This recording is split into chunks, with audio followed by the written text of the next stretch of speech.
तो आपका दुर्दशा नहीं होगा तो किसका दुर्दशा होगा। हमको कह रहा है मुसलमान, कुछ लोग कहते हैं कि जन सुराज जो ये अभियान चलाए हैं इससे तो भाजपा का मदद होगा। मुसलमानों की हालत देखिए। हमको आप कह रहे हैं कि ये भाजपा का बी टीम है। आप लोग 5 बार नमाज पढ़ने वाले, ईमान की बात करने वाले लोग हैं। जरा अपने उसी ईमान के नाम पर ये बताइए कि पिछले 10 बरस में आपके कौम पर, मुसलमानों पर सबसे बड़ा संकट कब आया?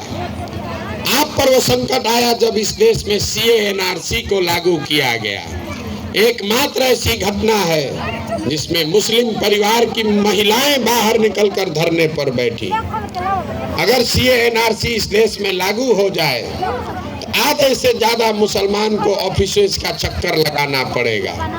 तो जरा आप याद कीजिए कि CA/NRC को देश में कैसे रोका गया। आपके धरने पर बैठने से CA/NRC नहीं रुका, आपके हल्ला हंगामा करने से CA/NRC नहीं रुका। CA/NRC रुका 2 मई 2021 को, जिस दिन भाजपा को बंगाल में शिकस्त दी गई।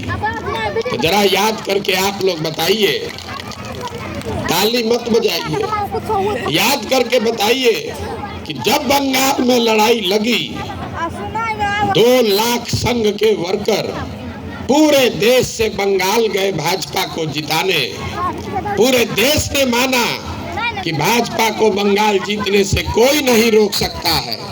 तब आपने क्या किया? आप तो कोरोना के डर से अपने गांव, अपने घर में छुपे हुए थे। आपका कौन रहनुमा बंगाल गया? लालू यादव, तेजस्वी यादव, अखिलेश, राहुल गांधी बंगाल नहीं गए थे। दीदी के अपने लोग, TMC के लोग भाजपा के डर से छोड़कर भाग गया। तब यही प्रशांत किशोर गए थे बंगाल। हमने अपना गर्दन फंसाया। हमने कहा कि जब तक दीदी के साथ खड़े हैं भाजपा को बंगाल जीतने नहीं देंगे।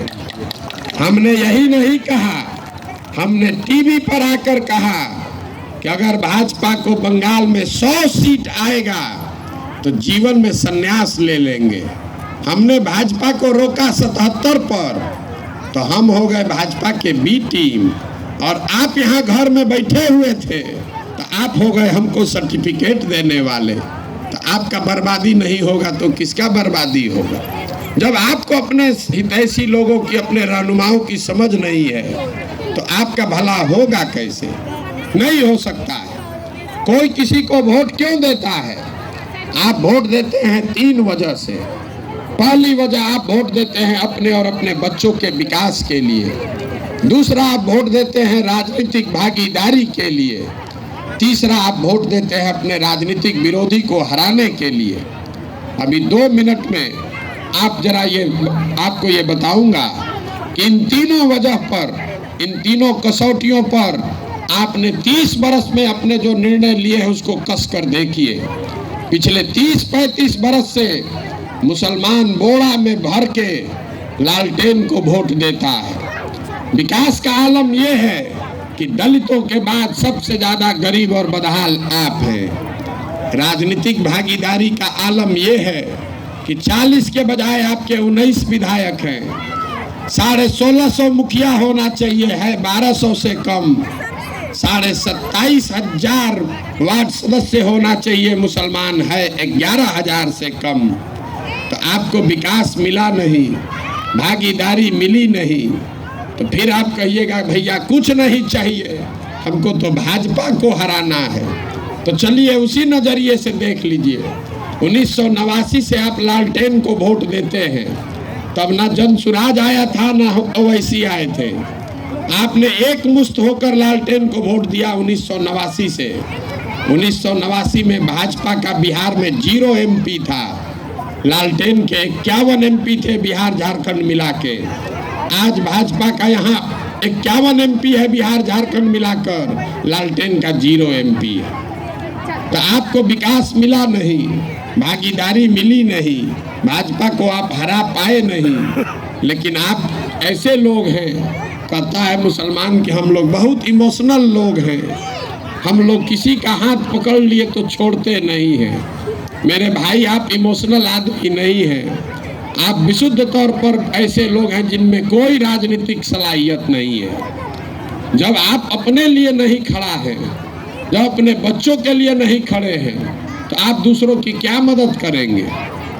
हमको मुसलमान लोग कहता है भैया आपको वोट दें कि न दें, सोच रहे हैं। हम लोग आपके साथ खड़ा होंगे। आप हमारे साथ क्या खड़ा होइएगा? आप तो अपने बच्चों के साथ कभी खड़े ही नहीं हुए, हमारे साथ क्या खड़ा होइएगा? मुसलमानों को ये भ्रम है कि हम लोग जिसको वोट देंगे वो चुनाव जीतेगा। मेरे भाई, ये उल्टा है। जिसको आप वोट दीजिएगा वो चुनाव हार जाएगा। आप कांग्रेस को वोट दिए, कांग्रेस हार गई।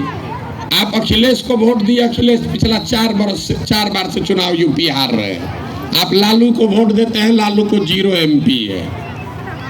आप जिसको वोट दीजिएगा वो हारेगा। जब तक आप सोच समझ कर वोट नहीं दीजिएगा, हिंदुओं के साथ मिलकर एक बड़ा सामाजिक राजनीतिक गठजोड़ नहीं बनाइएगा, तब तक आपको चुनाव में सफलता नहीं मिलने वाली। हम आपको चुनाव के लिए वोट मांगने नहीं आए, आपको ये बताने आए हैं। कोई आपका रहनुमा नहीं है, हम आपके रहनुमा नहीं हैं। हम पर बिल्कुल भरोसा मत कीजिए। अपने कौम पर, अपने आप पर भरोसा कीजिए। आपको लग रहा है कि हमको प्रशांत किशोर पर भरोसा है कि नहीं? मेरे भाई, आपका खुद पर भरोसा नहीं है। आपके उस हिम्मत को, आपके उस भरोसे को दबा दिया गया है। जहां आपके 1 लाख वोटर होते, वहां भी आपका हिम्मत खड़ा होने का नहीं होता है। यही ढाका में 60% मुसलमान है, वहां भाजपा का विधायक है। कटिहार में 47% मुसलमान है, वहां दुलाल चंद गोस्वामी सांसद हैं। अररिया में 50% मुसलमान है, वहां भाजपा का सांसद है। यही मधुबनी में, दरभंगा में, जिन विधानसभा क्षेत्रों में 1-1 लाख मुसलमान है, वहां से भी मुसलमान जीत कर नहीं जा रहा है। तो जब आप अपने लिए नहीं खड़े होते हैं, अपने बच्चों के लिए नहीं खड़े होते हैं, तो हमारे लिए क्या खड़ा होइएगा? तो हमको आपसे कोई मदद की जरूरत नहीं है। आपसे 2 चीज जरूर अपील करेंगे। एक, अगर आपके समाज में कोई बच्चा ऐसा है जिसको राजनीति करनी है, उसको आगे बढ़ाने वाला कोई नहीं है, उसके पास पैसा साधन नहीं है, व्यवस्था नहीं है, उस बच्चे को हमारे पास भेजिए। मैं उसको सिखाऊंगा भी, प्रशिक्षित भी करूंगा और अपने साधन से चुनाव भी लड़ाऊंगा। और दूसरा, जन सुराज का भय दिखाकर कम से कम अपना बंधुआ मजदूरी खत्म कर लीजिए। हमारा भय दिखाकर वोट जिसको देना है दीजिए, जाके लालटेन को ही वोट दीजिएगा। लेकिन कम से कम कहिए तो सही कि अगर हमारा अस्पताल नहीं बनाओगे, रोड नहीं बनाओगे तो जन सुराज में चले जाएंगे। लिख कर रखिए, आपका काम होने लगेगा। अगर हमारी बात पर भरोसा नहीं है तो अभी जांच करने के लिए एक फोटो हमारे साथ लेकर सोशल मीडिया में डाल दीजिए। कल अभी आपको आरजेडी का नेता फोन करके कहेगा, अरे भाई काहे नाराज हैं, वो प्रशांत किशोर के पास काहे गए थे? ये लोकतंत्र की ताकत है। आपने अपना दरवाजा खिड़की सब बंद कर लिया है, लोगों ने आपको बंधुआ मजदूर बना लिया है। इसीलिए आपका और आपके समाज का भला नहीं हो रहा है। आपके इतने बड़े समाज का कोई दूसरा आदमी रहनुमा नहीं हो सकता है। आपको खुद से खड़ा होना पड़ेगा। अगर नहीं खड़ा होइएगा तो जीवन में कभी भी आपको सफलता नहीं मिलेगी। हमारे पीछे चलिए कि तेजस्वी के पीछे चलिए कि राहुल के पीछे चलिए, पीछे चलने वाले का कभी भला नहीं है। आप पीछे चलिएगा तो जब हमारा मन होगा आपको लंगी मार देंगे। अपने दम पर खड़ा होइए। मुसलमान कहता है हमारी संख्या नहीं है, हम अकेले कैसे करेंगे? तो हमारी कौन संख्या है? नीतीश कुमार की कौन संख्या है? लालू यादव की कौन संख्या है? अगर आप सिर्फ जाति और धर्म की बात करेंगे तो किसी जाति किसी धर्म का 20% से ज्यादा वोट नहीं है, तब तो किसी को राजनीति नहीं करना चाहिए। अरे भाई, आप खड़े होइए, अपने बच्चों को राजनीति में लाइए। अगर मुसलमान परिवार के बच्चे राजनीति में आएंगे तभी आपके हक की बात हो पाएगी। अगर आप राजनीति में नहीं आइएगा तो आपके साथ कभी भी भला नहीं होगा, कभी भी इंसाफ नहीं होगा। यही बात बताने आए हैं। ठीक लगे तो बहुत अच्छा है, और नहीं तो जिसका बंधुआ मजदूरी कर रहे हैं करते रहिए।